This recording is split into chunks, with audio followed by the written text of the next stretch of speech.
Bienvenue dans ces salles de classe virtuelles de la Pougala Academy. Aujourd'hui nous allons parler des vaccins à Covid-19. Voici comment Pfizer, BioNTech et Moderna ont réussi à inventer un vaccin efficace contre le Covid-19, grâce aux produits de la plantation, huile, sucre et sel. Ou comment réduire la dépendance africaine aux vaccins importés et fabriquer nous-mêmes en Afrique, nos propres vaccins. De Jean-Paul Pougala.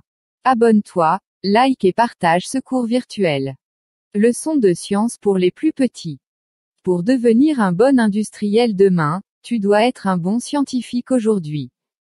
Dans son livre « L'art d'avoir toujours raison », en allemand dit Kunst, Recht zu behalten, écrit entre 1830 et 1831 et publié en 1864, 4 ans après la mort de l'auteur, le philosophe allemand Arthur Schopenhauer, 1788 à 1860, écrit: Ce que l'on appelle l'opinion commune est, à y bien regarder, l'opinion de 2 ou 3 personnes, et nous pourrions nous en convaincre si seulement nous observions comment naît une telle opinion.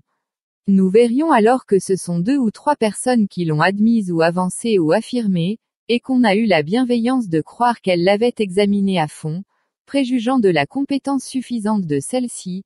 Quelques autres se sont mis également à adopter cette opinion.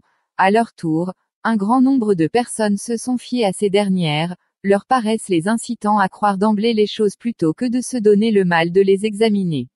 Ainsi s'est accru de jour en jour le nombre de ces adeptes paresseux et crédules, car une fois que l'opinion eut pour elle un bon nombre de voix, les suivants ont pensé qu'elle n'avait pu les obtenir que grâce à la justesse de ses fondements.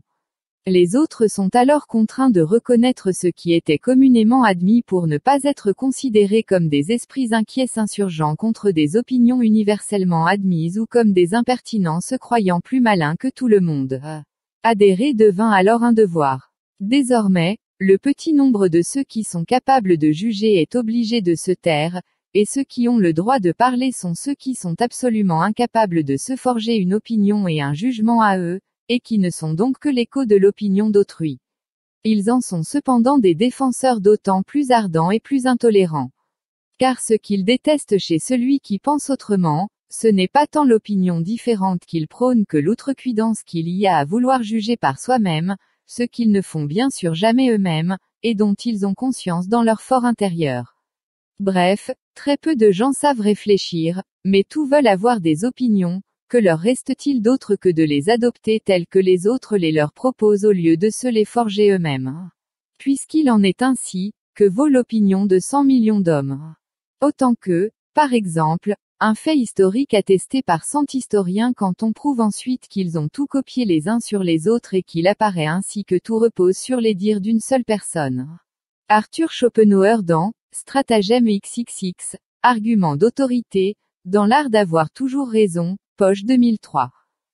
Notez bien, au moment où peut-être 99% des Africains sont contre le vaccin contre le Covid-19, cette leçon est conçue et écrite pour les diplômés de la Pougala Academy et les inscrits à la page. Toutes ces personnes ont dépensé leur argent pour venir vers moi, non pas pour débattre ou pour que je leur raconte ce qu'ils aimeraient entendre, mais pour apprendre. Et apprendre signifie au préalable que vous ayez la capacité de recul pour relativiser ce que vous pensiez être la vérité. Je m'organise à mettre suffisamment de rigueur dans les publications que je fais, afin que même dans 10 ans, que ces gens comprennent que ce n'est pas parce que la masse croit avoir raison, parce que beaucoup de gens répètent la même bêtise que ce qu'elle pense correspond à la raison. Cette leçon est une anticipation à la première conférence gratuite que je compte faire régulièrement au Cameroun et en France Covid-19 permettant, réservée aux inscrits à la salle de classe virtuelle.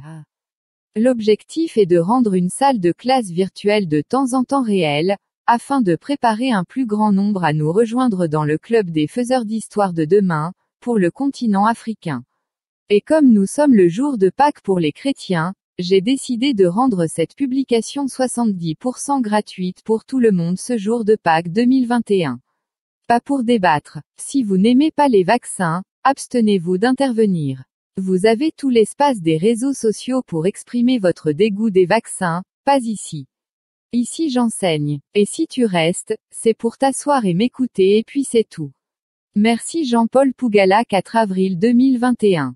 Il y a 10 ans, en 2011, j'ai écrit au Premier ministre de mon pays le Cameroun, pour lui suggérer que la seule et vraie utilité que je trouvais à ce qu'on appelle la pharmacopée traditionnelle africaine, devait consister à former tous ces volontaires aux premiers secours médicaux, mais en les incitant à orienter tous leurs patients vers un vrai médecin, pour bénéficier de vrais soins homologués dans le monde entier. La médecine dite moderne n'a pas la réponse à tous les problèmes de santé, mais c'est en tout cas, la plus efficace pour l'instant dans le monde entier. Le continent africain n'a aucune médecine dite traditionnelle de laquelle être fier si les populations meurent à 40 ans, en moyenne, là où les Asiatiques et les Européens meurent à 100 ans. Être fier de ses origines africaines n'est pas synonyme de la compassion avec l'insuffisance, la platitude, la modicité, la petitesse. Le devoir des industriels africains de demain que vous êtes et que je forme depuis des années, c'est avant tout, de savoir prendre conscience pour avoir honte de notre retard sur tous les plans, même médical, et non pas de trouver continuellement des prétextes pour magnifier notre vilainie, notre incompétence, notre déficience, pour prendre résolument la route du progrès humain. Comment copier les autres pour avancer plus vite par exemple? L'exemple de l'aspirine. Tous les pays se sont développés en commençant par combler ou rattraper leur retard par rapport à ceux qui avaient pris de l'avance. Et que ce soit les Italiens hier, les Chinois et les Indiens aujourd'hui, tous ont commencé par copier les autres. Et non pas s'enfermer dans une sorte de bulle de complaisance idiote dans la médiocrité. Chaque jour, les Africains consomment des millions de comprimés d'aspirine. Et pourtant, aucun comprimé d'aspirine n'est produit sur le sol africain, alors que ce médicament est déjà dans le domaine public, depuis des dizaines d'années. Ceci permettrait à n'importe qui de le copier et de le produire autant qu'il veut. Le problème des Africains est qu'ils donnent l'impression de ne même pas savoir de quoi on parle. Il y a 4 ans, j'ai écrit au ministre camerounais du Commerce et à sa collègue du ministère des Recherches scientifiques pour protester contre un appui que ces deux ministères avaient accordé à des produits faits à base de plantes et qui vantaient sans aucune preuve, des propriétés pharmaceutiques.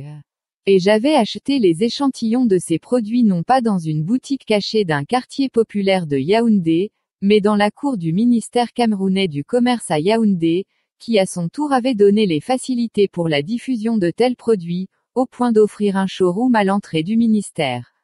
J'étais et je reste convaincu que ce n'est pas à un gouvernement de se faire ridicule en donnant une certaine caution à des produits qui prétendent guérir le cancer ou le sida.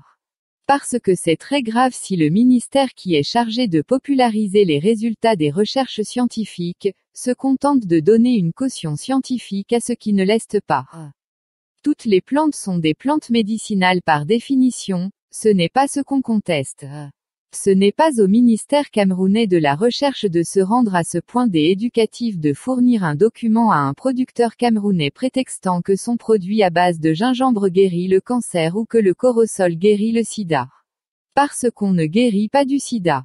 Voilà pourquoi, à chaque session de formation des industriels africains de la Pougala Academy, j'invite les apprenants à ne pas tromper les consommateurs en prétextant que leurs produits alimentaires guérissent des maladies. Car si une personne est déjà anémiée, c'est trop tard de lui demander de manger la viande. C'est plutôt urgent qu'il rencontre un médecin qui va lui prescrire des médicaments pour venir d'abord à bout de ses carences. La différence entre un aliment et un médicament est qu'un aliment contient des taux trop bas des principes actifs alors que les médicaments en sont en forte concentration. Et ces médicaments ne guérissent que parce que leurs principes actifs sont très concentrés. C'est la même chose pour les poisons. Le manioc pour se protéger comme tubercule de tous les parasites dans la terre, contient du cyanure, mais personne ne songerait de demander de ne plus manger le manioc à cause de ce poison. Parce que son taux dans le manioc est très bas pour être dangereux pour l'humain. Mon entreprise, la Pougala Packaging a produit pendant 15 ans en Italie, des emballages pour les industries pharmaceutiques. Et pour que nous conseillions les emballages les mieux adaptés, elle devait nous donner les détails sur les médicaments. J'ai pu alors comprendre qu'il n'existe aucune plante, aucun arbre qu'on peut prétendre guérir efficacement une quelconque maladie. Nous n'avons jamais imprimé sur un emballage qu'il y avait à l'intérieur du gingembre ou de l'ail. Il s'agissait toujours d'un composé d'extrait de plantes ou de molécules. Pour emballer l'aspirine, j'ai appris à l'occasion que ce médicament ne guérissait aucune maladie, aucun mal. Le rôle de l'aspirine est uniquement de pénétrer nos cellules, pour empêcher la formation de la prostaglandine, une substance qui excite les terminaisons nerveuses. Ainsi, si vous avez de forts maux de tête, en prenant l'aspirine, cela ne va nullement résoudre le problème qui était à l'origine de votre mal, mais ce médicament va empêcher votre cerveau de recevoir le message de la douleur. Conséquence, l'aspirine apaise, mais ne guérit pas. Ça, un médecin le sait, mais pas un praticien. Parce qu'on ne le lui a pas dit et il ne pouvait le découvrir tout seul. L'écorce de saule était pourtant utilisée depuis l'Antiquité pour justement apaiser la douleur. Dans la médecine traditionnelle, sans concentration du principe actif contenu dans les écorces de cet arbre, il fallait une trop grande quantité pour réussir à apaiser le moindre mal. Il a fallu attendre 1897, pour qu'un chimiste employé dans l'entreprise pharmaceutique allemande, Bayer, Felix Hoffmann 1868 à 1946, fasse sa découverte qui allait révolutionner l'apaisement des douleurs en général. Pendant des siècles, le monde entier cherchait une alternative à l'extrait d'écorce de saule, cet antidouleur naturel contenant de la salicine et de l'acide salicylique avec des propriétés analgésiques, qui rend insensible à la douleur, anti-inflammatoire et antipyrétique, fièvre. Et, le 10 octobre 1897, Hoffmann décrit dans son rapport de laboratoire comment il a fait pour lier un acide salicylique à de l'acide acétique, pour donner naissance à une nouvelle drogue qu'il baptise aspirine. Le 1er février 1899, l'aspirine est enregistrée comme marque et inscrite le 6 mars 1899 au registre du commerce de l'Office impérial des brevets de Berlin en Allemagne, sous le numéro 36433. L'erreur des Africains est d'entrer dans le monde des industries pharmaceutiques, en prétendant avoir des herbes magiques contre telle ou telle autre maladie, sans prendre le temps de comprendre les règles du jeu, sans comprendre à quel jeu on joue et comment font les autres pour rattraper leur retard. Avec le cas de l'aspirine, l'intellectuel africain conscient de son insuffisance, fuit la confrontation avec les intelligences des autres peuples. On a comme l'impression qu'il souhaite inventer son monde à lui dans lequel, il serait le meilleur parmi les médiocres. Or, ce genre de comportement finit toujours par nous rattraper, à l'épreuve des faits et de la réalité.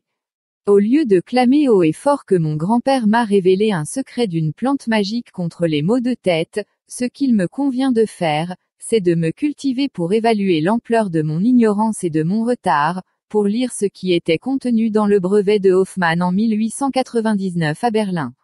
C'est ce que font les autres pays, avant de parler de médicaments, être à l'affût de tout ce qui a déjà été fait par ceux qui ont pris une certaine avance. Dans l'acte du dépôt du brevet de l'Office impérial des brevets de Berlin, à travers le dossier numéro 36433 brevetant l'aspirine, on découvre ainsi que Hoffmann a réussi à lier l'acide salicylique à l'acide acétique, pour produire l'aspirine. Oui, mais comment? C'est dans ce comment que je peux contourner le brevet et déposer un nouveau, le mien, ce qui va me permettre de produire la même aspirine, mais en utilisant mon comment et non le comment de Hoffmann. En d'autres mots, l'inventeur de l'aspirine a écrit qu'il a réussi à produire sa drogue de synthèse, aspirine, en liant l'acide salicylique à l'acide acétique, par le système d'hydrolyse. C'est-à-dire, que Hoffmann décrit dans l'acte de son brevet qu'il a réussi à produire l'aspirine par décomposition chimique de deux substances, acide salicylique et acide acétique, avec de l'eau. Cette eau étant elle-même décomposée lors de cette réaction. Maintenant que je le sais, et le but du brevet est celui-là, me permettre de savoir comment l'inventeur s'y est pris, je dois faire progresser la découverte de Hoffmann. Comme industriel, exactement comme avait fait Bayer son employeur, je dois demander à mes chercheurs d'aller au-delà et de proposer autre chose, afin que nous soyons autorisés à utiliser le brevet de Hoffmann sans être accusés de violer la propriété intellectuelle de quelqu'un. Pour rester dans cet exemple, en travaillant sur le comment, nous pouvons démontrer par exemple que notre équipe a pu atteindre le même résultat non plus par hydrolyse, mais par oxydation. Et rendre notre dossier de demande de brevet recevable par le même bureau où celui de Hoffmann a été accepté. En d'autres mots, nous pouvons arriver à déposer un autre brevet dans lequel, nous apportons la preuve que nous aussi, avons pu fabriquer l'aspirine, en fixant l'oxygène, c'est-à-dire en créant une réaction chimique au cours de laquelle nous avons fait perdre à l'acide salicylique et à l'acide acétique les électrons qui y étaient contenus. Et là, dès le lendemain, nous procédons à ce qu'on appelle dans le milieu des industriels, du dépôt d'un nouveau brevet sur une deuxième utilisation médicale. Deuxième utilisation médicale, qu'est-ce que c'est ? 90% des médicaments contre les maladies connues ont déjà été trouvés. Mais la science et les recherches ne s'arrêtent pas pour autant. Les industriels doivent constamment innover pour rester compétitifs ou pour rester en ligne avec le marché. Ceci se matérialise par le dépôt de nouveaux brevets. Question. Mais comment l'Afrique peut-elle faire pour déposer elle aussi des brevets sur les médicaments alors que presque tout a déjà été trouvé par d'autres ? Réponse. La réponse à cette question est pourtant très simple, demander des brevets pour des nouvelles applications sur des anciens médicaments déjà brevetés par d'autres. C'est ce qu'on appelle la deuxième utilisation médicale. Il ne s'agit que d'un stratagème pour obtenir un brevet sur des substances ou produits médicaux déjà connus, mais en associant par exemple un médicament connu avec d'autres substances pour en augmenter l'efficacité, ce qui permet de déposer un brevet pour cette nouvelle association. Il y a mieux. Aujourd'hui, en 2021, pour enregistrer un nouveau brevet dans un nouveau pays européen, vous devez payer entre 6 000 à 10 000 euros par brevet et par pays.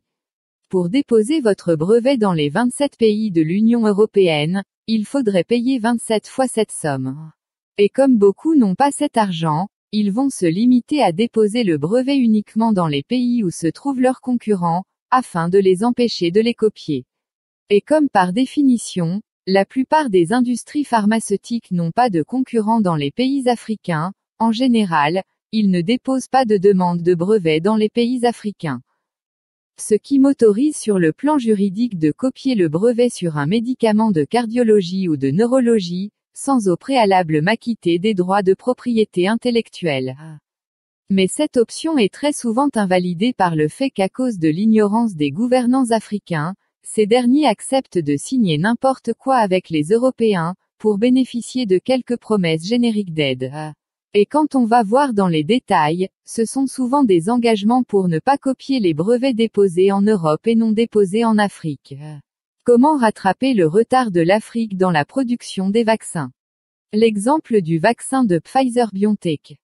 Dans la leçon précédente, nous avions vu la différence entre les bactéries et les virus et l'impossibilité de détruire les virus avec des tisanes ou des plantes. Alors qu'on peut détruire les bactéries grâce aux antibiotiques, une fois qu'un virus est présent dans notre corps, ou ils sont détruits directement par nos défenses immunitaires ou c'est le virus qui prendra le dessus et tuera le malade. Il reste deux solutions possibles pour neutraliser le virus. Les antiviraux pour empêcher aux vaccins de se multiplier mais pas de tuer le virus et les vaccins préventifs. 1. Les antiviraux. Ce sont des molécules qui ont pour but de lutter contre des virus. Ce sont des médicaments dont le but est de lutter contre une infection virale. Ils empêchent une infection virale de se répandre dans les cellules et à aucun moment d'éradiquer les virus. Comment ça marche ? Dans le corps humain, les antiviraux vont ralentir le cycle du virus de 3 manières différentes pour ralentir le cycle du virus, empêcher l'entrée du virus dans une cellule, stopper sa multiplication, bloquer la sortie des virus éjectés de la cellule infectée, afin qu'il n'infecte pas d'autres. Un virus utilise la cellule de notre corps pour se dupliquer. Le médicament antiviral doit accomplir l'exploit d'empêcher l'entrée du virus dans une cellule ou de stopper sa multiplication, sans attaquer les réactions par lesquelles les cellules de notre organisme produisent et utilisent l'énergie, maintiennent leur identité, et se reproduisent. Malheureusement, les médicaments antiviraux ne sont efficaces que lorsque le virus est actif dans notre corps. Or, nous savons que contrairement aux bactéries, les virus sont très intelligents. À peine ils se rendent compte qu'on a trouvé une parade pour les combattre, ils mutent. On parle de variantes anglaises, brésiliennes ou sud-africaines dans le cas du Covid-19. Et dans le cas du virus du sida, le VIH sait se faire discret et passe de longues périodes dites de latence, dans notre corps, pour éviter de se faire repérer et combattu par les médicaments antiviraux. Pour éviter que le virus ne mute face à un médicament antiviral, depuis les années 1980, 20 ans après l'invention des médicaments antiviraux, on a procédé à la production des polythérapies. Il s'agit de plusieurs médicaments antiviraux qui ne laissaient aucune chance au virus de muter, mais aussi, d'un antiviral associé à d'autres médicaments pour stimulant les défenses immunitaires, pour mieux combattre le virus déjà présent dans le corps. C'est ce qu'a fait le docteur Raoult à Marseille en France, lors de la première vague de l'épidémie du coronavirus Covid-19 en associant la chloroquine à d'autres molécules pour bloquer la duplication du virus dans le corps des malades. Mais les médicaments antiviraux ne guérissent pas, seul le vaccin peut être efficace. Le vaccin. C'est le chercheur français Louis Pasteur, 1878 à 1895, qui a découvert la vaccination en travaillant au hasard sur le virus du choléra des poules. Pasteur neutralise le virus responsable du choléra qu'il atténue avant de l'injecter à une poule saine. Il constate que l'organisme de la poule saine va ainsi apprendre à reconnaître ce virus qui est en train de l'attaquer, mais sans violence, mais cela donne le temps à la défense immunitaire du corps ainsi infecté de préparer des anticorps spécifiques à ce virus, pour être prêt le jour où le vrai virus virulent arrivera. Ainsi, si le vrai virus attaque le corps, il est prêt à se défendre. La vaccination était inventée. Comment faire pour copier le vaccin de Pfizer-BioNTech? Il faut avant tout savoir ce que contient le vaccin anti-Covid-19 de Pfizer et BioNTech, mais aussi de Moderna, puisque c'est la même technique de ARN messager que nous avons déjà expliqué dans la leçon précédente. Il y a deux techniques principales pour se procurer les détails sur ce vaccin, où on infiltre une filiale de l'entreprise pour espérer qu'un employé va nous filer les informations recherchées ou alors, mène une opération tellement simple que le commun des mortels ne peut même pas imaginer que ce soit possible. Pour avoir l'autorisation de mise sur le marché d'un médicament ou d'un vaccin, un industriel doit fournir à l'administration publique une documentation exhaustive de tous les ingrédients utilisés pour fabriquer le vaccin. Ce qu'elle cache est la répartition en pourcentage des différents ingrédients. C'est cela le secret industriel garanti par les États. Pour avoir les détails des ingrédients du vaccin de Pfizer-BioNTech contre le Covid-19, ne devons plus que nous rendre aux États-Unis, à Washington au siège de la FDA où le 11 décembre 2020, Pfizer a déposé sa demande de mise sur le marché de son vaccin. Vous trouverez en pièces jointes dans tous les 6 documents déposés par Pfizer. Bien entendu, Pfizer a fourni les ingrédients en désordre pour ne pas faciliter la tâche à ses concurrents, possibles copieurs. Voici ce qui est écrit au chapitre 6.1. Vous venez de lire les 70% de cette leçon. Les restants 30% sont disponibles avec les 6 documents déposés par Pfizer, BioNTech à la FDA sur. Conclusion. L'Afrique ne saurait être une exception dans le secteur des industries pharmaceutiques. Le monde est divisé en deux parties, d'un côté les consommateurs qui critiquent, commentent les vaccins et les médicaments et de l'autre, les industriels qui se cherchent, s'espionnent, se copient. En Afrique, les industriels qui sont ceux qui, dans un système capitaliste construisent et organisent les pays font défaut. Il y a les industries européennes en Afrique, sans les industriels européens qui restent chez eux et organisent leur société. Il reste la société africaine qui se contente d'être organisée par les politiciens et les fonctionnaires. Malheureusement, ces cas de figure dans le capitalisme n'ont pas une vision de long terme.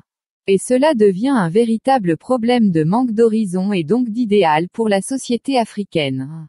Il revient aux nouveaux industriels africains d'accepter la compétition d'intelligence des concurrents industriels des autres continents pour finalement combler notre retard abyssal en technologie et en sciences, à commencer par le secteur à la mode des industries pharmaceutiques, vu la place que la santé a aujourd'hui au cœur de la priorité des nations à cause des dommages sur l'économie du coronavirus Covid-19.